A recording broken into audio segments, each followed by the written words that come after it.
air of honesty in one area to disguise their dishonesty in others. Honesty is merely another decoy in their arsenal of weapons. Part 2. Use smokescreens to disguise your actions.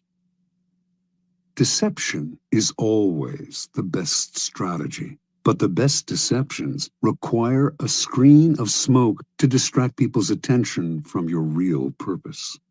The bland exterior, like the unreadable poker face, is often the perfect smokescreen, hiding your intentions behind the comfortable and familiar. If you lead the sucker down a familiar path, he won't catch on when you lead him into a trap. Observance of the law. In 1910, a Mr. Sam Giesel of Chicago sold his warehouse business for close to $1 million. He settled down to semi-retirement and the managing of his many properties, but deep inside, he itched for the old days of deal-making. One day, a young man named Joseph Weil visited his office, wanting to buy an apartment he had up for sale. Giesel explained the terms. The price was $8,000, but he only required a down payment of $2,000. Weil said he would sleep on it, but he came back the following day and offered to pay the full $8,000 in cash if Giesel could wait a couple of days until a deal Weil was working on came through. Even in semi-retirement, a clever businessman like Giesel was curious as to how Weil would be able to come up with so much cash, roughly $150,000 today, so quickly. Weil seemed reluctant to say and quickly changed the subject, but Giesel was persistent. Finally, after assurances of confidentiality, Weil told Giesel the following story. Weil's uncle was the secretary to a coterie of multimillionaire financiers. These wealthy gentlemen had purchased a hunting lodge in Michigan 10 years ago at a cheap price. They had not used the lodge for a few years, so they had decided to sell it and had asked Weil's uncle to get whatever he could for it. For reasons, good reasons, of his own, the uncle had been nursing a grudge against the millionaires for years. This was his chance to get back at them. He would sell the property for $35,000 to a setup man, whom it was Weil's job to find. The financiers were too wealthy to worry about this low price. The setup man would then turn around and sell the property again for its real price, around $155,000. The uncle, Weil, and the third man would split the profits from this second sale. It was all legal and for a good cause, the uncle's just retribution. Giesel had heard enough. He wanted to be the setup buyer. Weil was reluctant to involve him, but Giesel would not back down. The idea of a large profit plus a little adventure had him champing at the bit. Weil explained that Giesel would have to put up the $35,000 in cash to bring the deal off. Giesel, a millionaire, said he could get the money with a snap of his fingers. Weil finally relented and agreed to arrange a meeting between the uncle, Giesel, and the financiers in the town of Galesburg, Illinois. On the train ride to Galesburg, Giesel met the uncle, an impressive man, with whom he avidly discussed business. Weil also brought along a companion, a somewhat paunchy man named George Gross. Weil explained to Giesel that he himself was a boxing trainer, that Gross was one of the promising prize fighters he trained, and that he had asked Gross to come along to make sure the fighter stayed in shape. For a promising fighter, Gross was unimpressive looking. He had gray hair and a beer belly, but Giesel was so excited about the deal that he didn't really think about the man's flabby appearance. Once in Galesburg, Weil and his uncle went to fetch the financiers, while Giesel waited in a hotel room with Gross, who promptly put on his boxing trunks. As Giesel half-watched, Gross began to shadow box. Distracted as he was, Giesel ignored how badly the boxer wheezed after a few minutes of exercise, although his style seemed real enough. An hour later, Weil and his uncle reappeared with the financiers, an impressive, intimidating group of men, all wearing fancy suits. The meeting went well, and the financiers agreed to sell the lodge to Giesel, who had already had the $35,000 wired to a local bank. This minor business now settled, the financiers sat back in their chairs and began to banter about high finance, throwing out the name J.P. Morgan as if they knew the man. Finally, one of them noticed the boxer in the corner of the room, Weil explained what he was doing there. The financier countered that he too had a boxer in his entourage, whom he named. Weil laughed brazenly and exclaimed that his man could easily knock out their man. Conversation escalated into argument. In the heat of passion, Weil challenged the men to a bet. The financiers eagerly agreed and left to get their man ready for a fight the next day. As soon as they had left, the uncle yelled at Weil right in front of Giesel. They did not have enough money to bet with, and once the financiers discovered this, the uncle would be fired. Weil apologized for getting him in this mess, but he had a plan. He knew the other boxer well, and with a little bribe, they could fix the fight. But where would the money come from for the bet? The uncle replied. Without it, they were as good as dead. Finally, Giesel had heard enough. Unwilling to jeopardize his deal with any ill will, he offered his own $35,000 cash for part of the bet. Even if he lost that, he would wire for more money and still make a profit on the sale of the lodge. The uncle and nephew thanked him. With their own $15,000 and Giesel's $35,000, they would manage to have enough for the bet. That evening, as Giesel watched the two boxers rehearse the fix in the hotel room, his mind reeled at the killing he was going to make from both the boxing match and the sale of the lodge. The fight took place in a gym the next day. Weil handled the cash, which was placed for security in a locked box. Everything was proceeding as planned in the hotel room. The financiers were looking glum at how badly their fighter was doing, and Giesel was dreaming about the easy money he was about to make. Then, suddenly, a wild swing by the financier's fighter hit Gross hard on the face, knocking him down. When he hit the canvas, blood spurted from his mouth. He coughed, then lay still.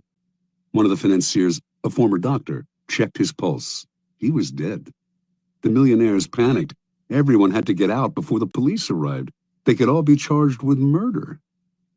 Terrified, Giesel hightailed it out of the gym and back to Chicago, leaving behind his $35,000, which he was only too glad to forget, for it seemed a small price to pay to avoid being implicated in a crime.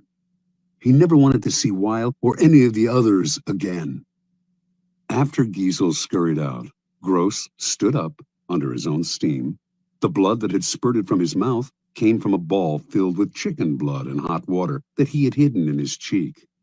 The whole affair had been masterminded by Weil, better known as the Yellow Kid, one of the most creative con artists in history. Weil split the $35,000 with the financiers and the boxers, all fellow con artists, a nice little profit for a few days' work. Interpretation. The Yellow Kid had staked out Giesel as the perfect sucker long before he set up the con. He knew the boxing match scam would be the perfect ruse to separate Giesel from his money quickly and definitively. But he also knew that if he had begun by trying to interest Giesel in the boxing match, he would have failed miserably. He had to conceal his intentions and switch attention, create a smokescreen, in this case, the sale of the lodge. On the train ride and in the hotel room, Giesel's mind had been completely occupied with the pending deal, the easy money, the chance to hobnob with wealthy men. He had failed to notice that Gross was out of shape and middle-aged at best. Such is the distracting power of a smokescreen. Engrossed in the business deal, Giesel's attention was easily diverted to the boxing match, but only at a point when it was already too late for him to notice the details that would have given Gross away. The match, after all, now depended on a bribe rather than on the boxer's physical condition. And Giesel was so distracted at the end by the illusion of the boxer's death that he completely forgot about his money. Learn from the yellow kid.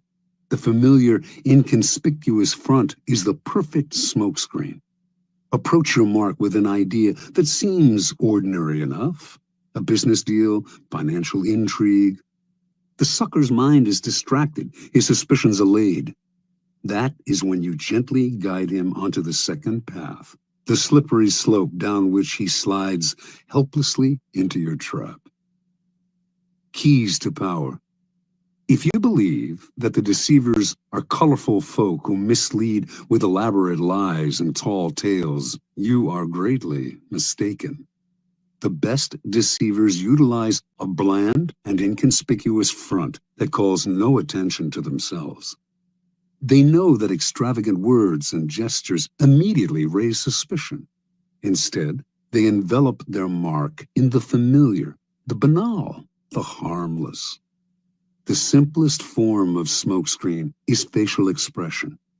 Behind a bland, unreadable exterior, all sorts of mayhem can be planned without detection. This is a weapon that the most powerful men in history have learned to perfect. It was said that no one could read Franklin D. Roosevelt's face. Baron James Rothschild made a lifelong practice of disguising his real thoughts behind bland smiles and nondescript looks. Stendhal wrote of Talleyrand, "Never was a face less of a barometer." As one poker manual explains it, while playing his hand, the good player is seldom an actor. Instead, he practices a bland behavior that minimizes readable patterns, frustrates and confuses opponents, permits greater concentration. An adaptable concept. The smokescreen can be practiced on a number of levels, all playing on the psychological principles of distraction and misdirection. One of the most effective smokescreens is the noble gesture. People want to believe apparently noble gestures are genuine, for the belief is pleasant. They rarely notice how deceptive these gestures can be. Another effective smokescreen is the pattern, the establishment of a series of actions that seduce the victim into believing you will continue in the same way. The pattern plays on the psychology of anticipation. Our behavior conforms to patterns, or so we like to think. In 1878, the American robber baron Jay Gould created a company that began to threaten the monopoly of the telegraph company, Western Union. The directors of Western Union decided to buy Gould's company up. They had to spend a hefty sum, but they figured they had managed to rid themselves of an irritating competitor. A few months later, though, Gould was at it again, complaining he had been treated unfairly. He started up a second company to compete with Western Union and its new acquisition. The same thing happened again. Western Union bought him out to shut him up. Soon the pattern began for the third time, but now Gould went for the jugular. He suddenly staged a bloody takeover struggle and managed to gain complete control of Western Union. He had established a pattern that had tricked the company's directors into thinking his goal was to be bought out at a handsome rate. Once they paid him off, they relaxed and failed to notice that he was actually playing for higher stakes. The pattern is powerful in that it deceives the other person into expecting the opposite of what you are really doing. Remember, it takes patience and humility to dull your brilliant colors, to put on the mask of the inconspicuous. Do not despair at having to wear such a bland mask. It is often your unreadability that draws people to you and makes you appear a person of power.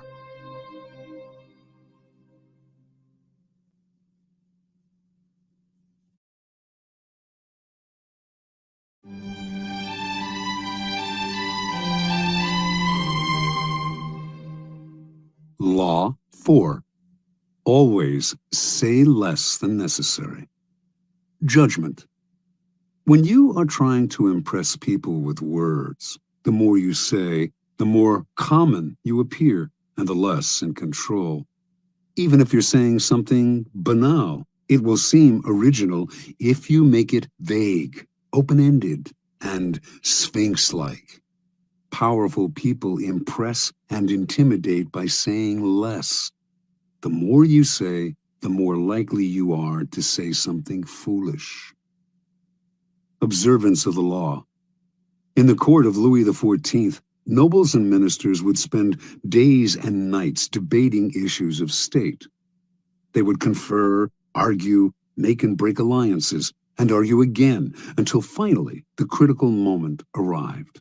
Two of them would be chosen to represent the different sides to Louis himself, who would decide what should be done. After these persons were chosen, everyone would argue some more. How should the issues be phrased? What would appeal to Louis? What would annoy him? At what time of day should the representatives approach him, and in what part of the Versailles Palace? What expression should they have on their faces? Finally, after all this was settled, the fateful moment would finally arrive.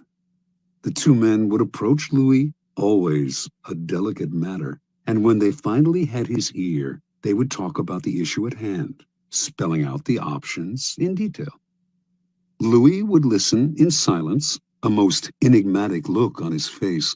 Finally, when each had finished his presentation and had asked for the king's opinion, he would look at them both and say, "I shall see." Then he would walk away. The ministers and courtiers would never hear another word on this subject from the king. They would simply see the result weeks later, when he would come to a decision and act. He would never bother to consult them on the matter again. Interpretation. Louis XIV was a man of very few words. His most famous remark is, "L'État, c'est moi." The state is me. Nothing could be more pithy, yet more eloquent. His infamous, "I shall see," was one of several extremely short phrases that he would apply to all manner of requests. Louis was not always this way. As a young man, he was known for talking at length, delighting in his own eloquence. His later taciturnity was self-imposed, an act, a mask he used to keep everybody below him off balance. No one knew exactly where he stood or could predict his reactions. No one could try to deceive him by saying what they thought he wanted to hear, because no one knew what he wanted to hear. As they talked on and on to the silent Louis, they revealed more and more about themselves, information he would later use against them to great effect. In the end, Louis' silence kept those around him terrified and under his thumb. It was one of the foundations of his power. As Saint-Simon wrote, no one knew as well as he how to sell his words, his smile, even his glances. Everything in him was valuable because he created differences, and his majesty was enhanced by the sparseness of his words. Keys to power. Power is, in many ways, a game of appearances. And when you say less than necessary, you inevitably appear greater and more powerful than you are. Your silence will make other people uncomfortable. Humans are machines of interpretation and explanation. They have to know what you are thinking. When you carefully control what you reveal, they cannot pierce your intentions or your meaning. Your short answers and silences will put them on the defensive, and they will jump in, nervously filling the silence with all kinds of comments that will reveal valuable information about them and their weaknesses. They will leave a meeting with you feeling as if they had been robbed, and they will go home and ponder your every word. This extra attention to your brief comments will only add to your power. Law 5. So much depends on reputation. Guard it with your life. Judgment. Reputation is the cornerstone of power. Through reputation alone, you can intimidate and win.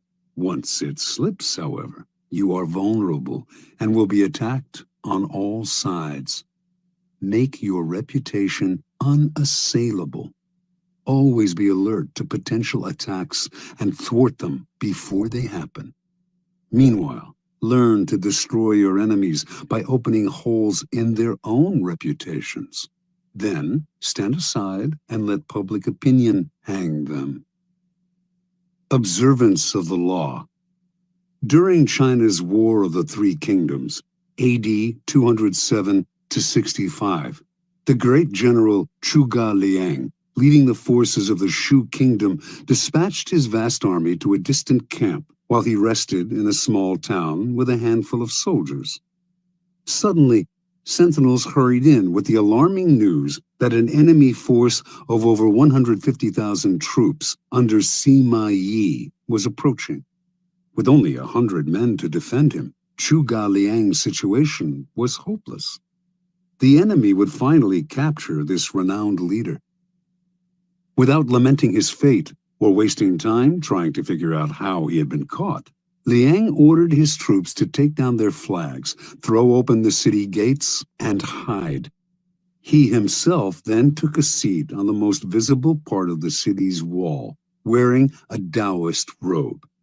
He lit some incense, strummed his lute, and began to chant. Minutes later, he could see the vast enemy army approaching, an endless phalanx of soldiers. Pretending not to notice them, he continued to sing and play the lute. Soon the army stood at the town gates. At its head was Sima Yi, who instantly recognized the man on the wall. Even so, as his soldiers itched to enter the unguarded town through its open gates, Sima Yi hesitated, held them back, and studied Liang on the wall. Then he ordered an immediate and speedy retreat. Interpretation. Zhuge Liang was commonly known as the Sleeping Dragon. His exploits in the War of the Three Kingdoms were legendary. Once a man claiming to be a disaffected enemy lieutenant came to his camp offering help and information. Liang instantly recognized the situation as a setup. This man was a false deserter and should be beheaded. At the last minute, though, as the axe was about to fall, Liang stopped the execution and offered to spare the man's life if he agreed to become a double agent. Grateful and terrified, the man agreed and began supplying false information to the enemy. Liang won battle after battle. The Sleeping Dragon carefully cultivated his reputation of being the cleverest man in China, one who always had a trick up his sleeve. As powerful as any weapon, this reputation struck fear into his enemy. Sima Yi had fought against Zhuge Liang dozens of times and knew him well. When he came on the empty city, with Liang praying on the wall, he was stunned. The Taoist robes, the chanting, the incense, this had to be a game of intimidation. The man was obviously taunting him, daring him to walk into a trap. The game was so obvious that for one moment it crossed Yi's mind that Liang actually was alone and desperate. But so great was his fear of Liang that he dared not risk finding out. Such is the power of reputation. It can put a vast army on the defensive, even force them into retreat without a single arrow being fired. Keys to power. The people around us, even our closest friends, will always, to some extent, remain mysterious and unfathomable. Their characters have secret recesses that they never reveal. The unknowableness of other people could prove disturbing if we thought about it long enough, since it would make it impossible for us really to judge other people. So, we prefer to ignore this fact and to judge people on their appearances, on what is most visible to our eyes: clothes, gestures, words, actions. In the social realm, appearances are the barometer of almost all of our judgments, and you must never be misled into believing otherwise. One false slip, one awkward or sudden change in your appearance can prove disastrous. This is the reason for the supreme importance of making and maintaining a reputation that is of your own creation.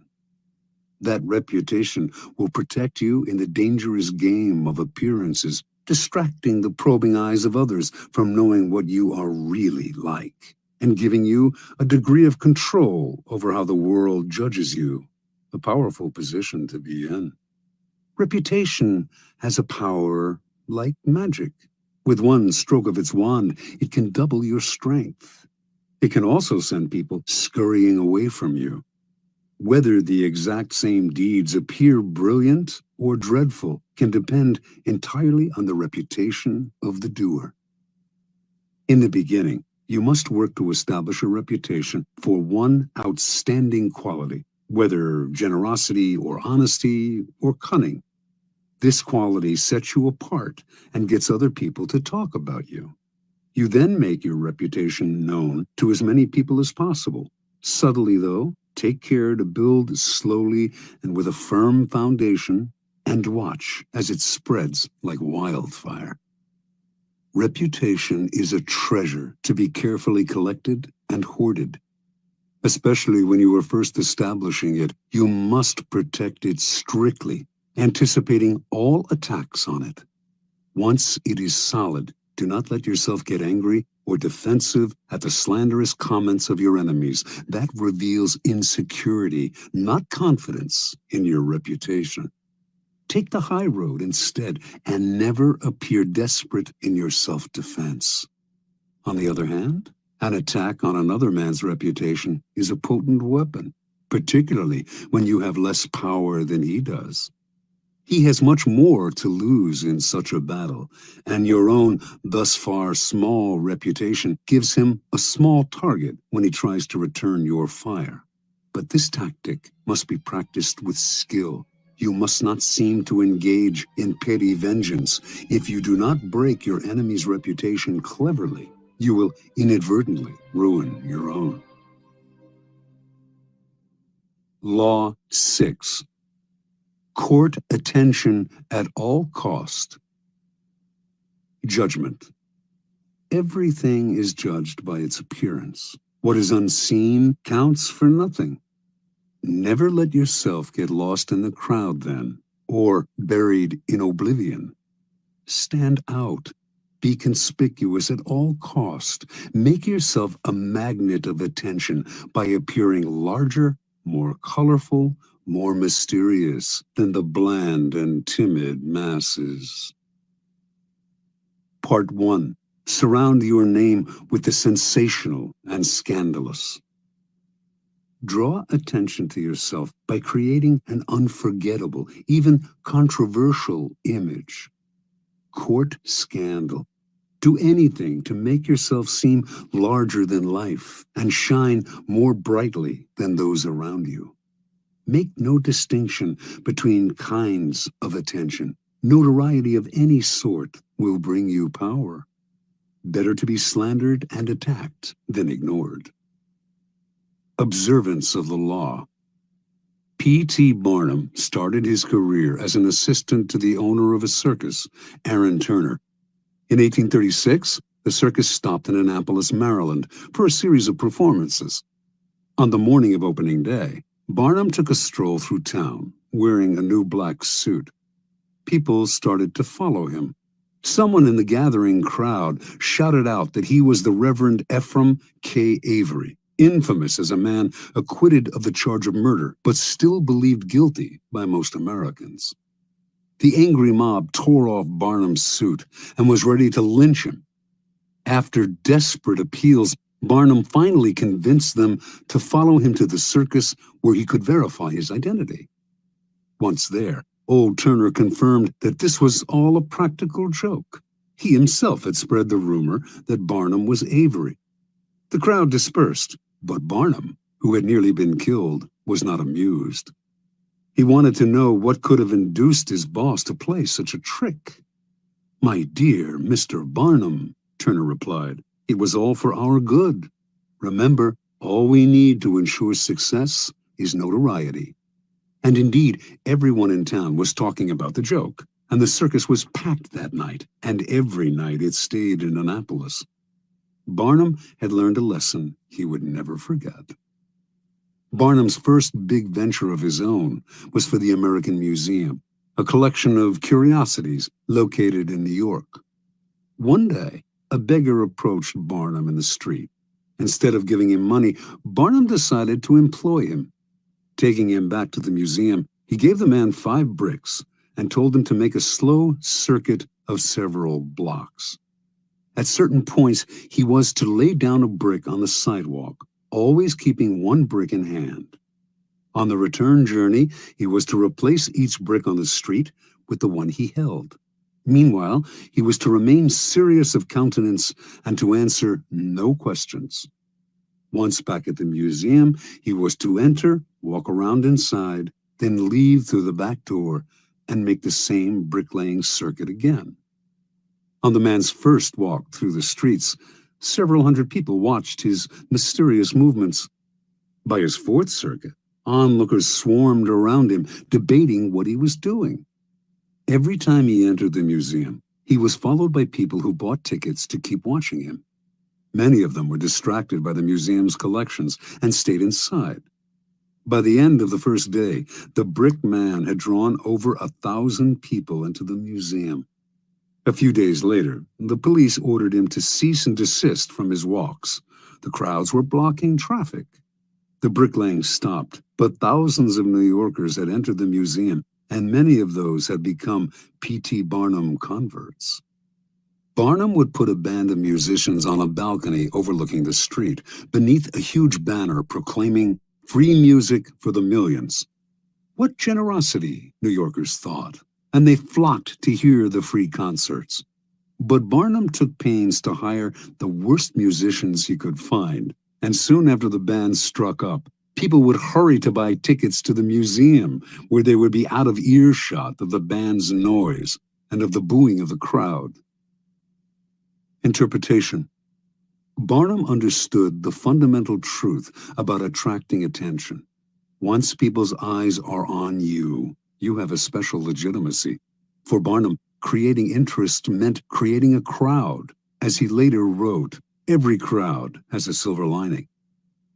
At the beginning of your rise to the top, then, spend all your energy on attracting attention. Most important, the quality of the attention is irrelevant, no matter how badly his shows were reviewed or how slanderously personal were the attacks on his hoaxes. Barnum would never complain. If a newspaper critic reviled him particularly badly, in fact, he made sure to invite the man to an opening and to give him the best seat in the house. He would even write anonymous attacks on his own work, just to keep his name in the papers. From Barnum's vantage,